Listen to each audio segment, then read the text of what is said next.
Siapa yang mau belajar cara beli emas melalui public gold? Boleh tanggal video tu sampai habis. Ada dua cara untuk membeli emas dengan public gold.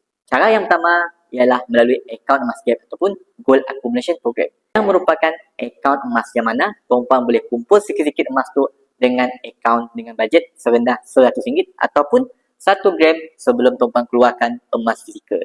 Kaedah tu sangatlah sesuai untuk individu yang mempunyai bajet yang kecil dan bagi yang mempunyai disiplin yang tinggi untuk konsisten menabung sehinggalah tuan-puan berjaya capai target simpanan seperti 50 gram emas yang berharga sekitar RM24,000.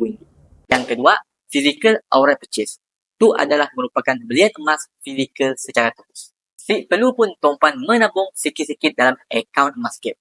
Kaedah tu lebih sesuai untuk individu yang ada lebihan duit yang banyak dan sesuai untuk item yang gramnya lebih besar. Contohnya 100 gram kedak tu yang harganya sekitar RM48,000. Jadi, sebelum tuan-puan mula menyimpan emas, perkara yang pertama tuan-puan perlu tahu ialah daftar sebagai ahli public gold dengan dealer yang aktif. Jadi, mun tuan-puan ingin menyimpan emas di bawah bimbingan kami, boleh isikan detail di bag di bawah. InsyaAllah kami akan hubungi tuan-puan dan bimbing tuan-puan dengan sebaik.